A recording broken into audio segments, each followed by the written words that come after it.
So, Chris, thank you for agreeing to come and share a bit of your story today. Could you start just by telling us a bit about yourself? Yeah, well, my name's Chris. I'm a Gorebridge boy, married with 2 kids, and I'm obsessed with Christmas. 122 days to go, as of today. 122 days to go to Yeah. Christmas. So folks will be able to work out what date we recorded this on. I'll put it in the live chat on Sunday. It's fine. Lovely. Well, thanks for keeping us straight. And tell us a bit about your story. Well, I used to come to this Sunday to school when it was Judith that was the minister back when I was wee, and I used to sit kind of just there on the floor in front of the pews there. I used to come up every Sunday, and my mum started making me bring my sisters as well, which was fun. But then kind of life happened, and when I was playing football, our games got changed to Sundays, and football happened on a Sunday, so I kind of got out of the way coming to church. And I met Donna, who's now my wife, met her when I was at school. She was still at school, she was a year below me. And life just went on, had a number of different jobs, and always people jobs, working with people in terms of retail, or working with people in terms of caring, or working with people in terms of working at Saltersgate School.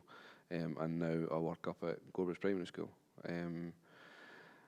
I've just always kind of had this love to work with people, help people, make sure that people know that there's people there for them, because sometimes life kind of throws you a card that makes you think that that's not the case. And also some experiences I've had growing up.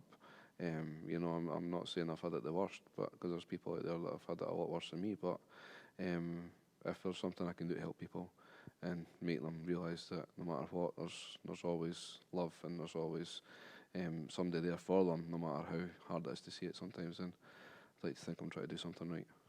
That's brilliant. And how have you witnessed God's love at work in your life? Well, I've known you basically since you came to Gorebridge, since I was a wee teenager. And I've spoken to you about different things, even when I wasn't coming to the church. There's always been something at the back of my head saying, you need to go back to church, you need to go back to church. But when you get to kind of 18, 19, 20, the Saturday night's always good, but the Sunday morning isn't. So, it's always been kind of one of these situations. And like I said earlier, life got in the way, and then I started playing football again. And that was always at 10:30 on a Sunday morning. And I would always kind of glance over, because we used to play down the Bing. That was our home pitch, and the steeple here, you can see it for miles. And I'd always kind of look and say, if I've not got a game, I'll maybe go up, and it always kept on niggling at me. And it got to every January, I'd always have my New Year's resolution, at least once this year I'm going to set foot back in the church. And then December would come, and then the same resolution would be made in the January. And then I had a couple of conversations with people about the Alpha course. And I was like, all right, that sounds pretty good. And then never thought nothing of it. And then it was a good few years ago now, bumped into yourself at the Gorebridge Gala Day. At the Gala Day. Standing outside the play bus. Yep. When Rory was in. Two dads sending their kids in the play bus. I know.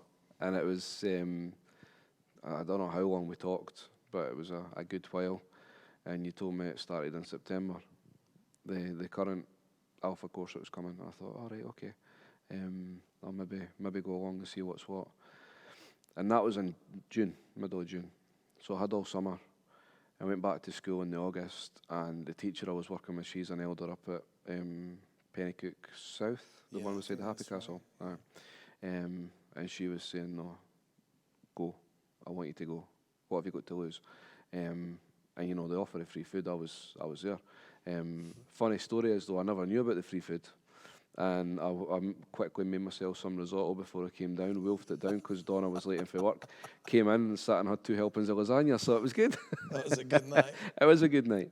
One of the first people I was introduced to was Colin Aitken, and he's been massive in terms of my journey.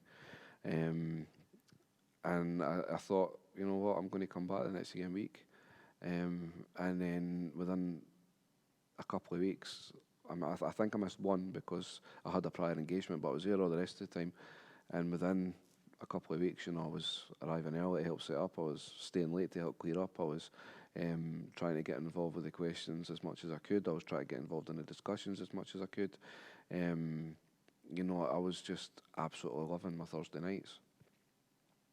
And then it was Alpha Saturday when we went up to Arniston House, and the different kind of break-offs that you have for prayer, and it was the last one with the receiving the Holy Spirit. No, I'm colourblind, but I'm not like black-white colourblind. I'm kind of very, very mild colourblindness.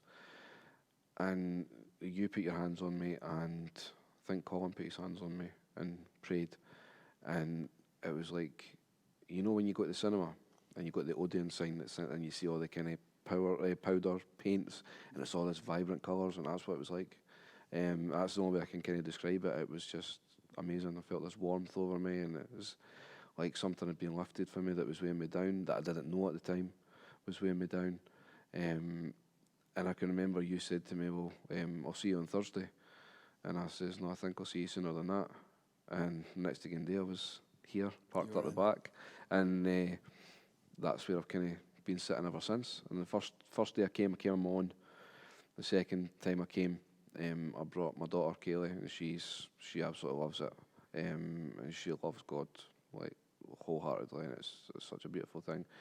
And then the third week I came, I brought Donna, who was an atheist, and she was quite open about being an atheist.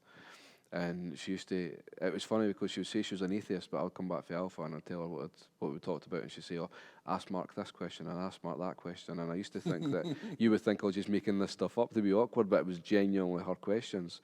And she started showing a massive interest, and now she's really involved in the church. She comes to the Thursday fellowship groups, she's done Alpha herself. So we come as a family, and it's what we do on a Sunday. We've made some amazing friends through the church. It's kind of broadened our outlook on life and how we are as people. We've started, our givings started becoming more, not necessarily monetary, because, sometimes that can be a bit of a struggle for a lot of people, especially having 2 young kids, But in terms of our time or anything else that we can give, it's just been amazing, and seeing the transformation in her as well, who, like I say, when I first met her, she was kind of like a goth, but didn't know what to put the work in, so she was an emu. Right. So she was, all dark makeup and choker chains, and listened to like heavy metal bands and all the rest of it. And nothing wrong with that. There's nothing wrong with that, but she would have the atheism to go with it. And now I walk in, she's doing the housework, singing along to the top of her voice to Rent Collective. And that's amazing. She's just amazing. And the kids are just, they love it here. Their discussions. I mean, there was one time Rudy was out with my mum, and they were talking about Jesus, and it must have been about Easter time, and talking about the resurrection. And one woman turned round, and she was like tutting and shaking her head and all the rest of it. And anybody that knows my mum, all wrinkles, hi mum, she isn't backwards and coming forwards, so she encouraged the conversation. The conversation got a wee bit louder, and he was loving it. The old woman got up and moved away somewhere else. But it's just had a massive, massive impact on the whole family. My mum started coming. My mum was, she became a member, and she was baptised in the North Sea. Yes. Me being me, I was baptised on the only day I could be baptised, which was Christmas Day. Christmas Day. And that was within a couple of months of just starting Alpha, which was amazing. So it's had a massive, massive impact on not just my immediate family and my immediate life, but also my extended family as well. Even my friends ask me different questions. They say, well, this is in the Bible, so how come this? Or that's in the Bible, so how's that? And the answer I give them is all the time, I just read it, I never wrote it. You want to find out yourself, go and have a look. So, yeah, it's had a massive impact. That's brilliant. And there may be people watching just now, Chris, who are wondering about the Jesus stuff. Is there anything that you'd like to say to them? My favourite verse is, now I keep on getting this, Mark 35:7. Don't be afraid, just believe. Yes, don't be afraid.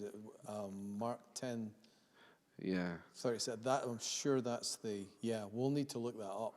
yeah. I'll get that done for the service. Don't But be afraid, just believe. yeah, and it's because I started multiple times through my whole, I'm going to go to church, I'm going to go to church. I've never done it. I'd say, right, I'm going to start reading the Bible. And I start with Genesis. And I try and work my way through it. And I'm like, this is just gobbledygook. That's hard work. So when I started coming here, they're like, no, read the Gospels first. So I read the Gospels, and that verse just kind of jumped out at me. And even though there is going to be lulls in your faith, and it's normal for everybody. I mean, I went through a really rough patch during lockdown in terms of where I thought my faith was going, and all the rest of it. You know, it's still there, no matter how far down whatever path you're down. There's always it's like a motorway. You can only go so far before there's another lay-by or another off ramp. Yeah. So you're never too far away from one of these slip roads, and that'll always take you on the right path. There's always God's love in life. There's always somebody to help you, and you know, different people have had different things happen in their life, and they've made decisions and done things for different reasons that have made sense to them at the time that might not have been right in the eyes of some other people. But you know, we're not here to judge, we're here to love. And yeah, God's just absolutely amazing. Jesus' love is just pure. I always kind of thought I'd grown up without a dad. You know, my granddad is kind of my dad, and coming to church, I'm like, no, actually, my family's a lot bigger than what I ever imagined it could ever be. And yeah, my father's had my back the whole time, and I've just not always noticed it until the last few years. That's wonderful. Chris, thank you for sharing. Cheers.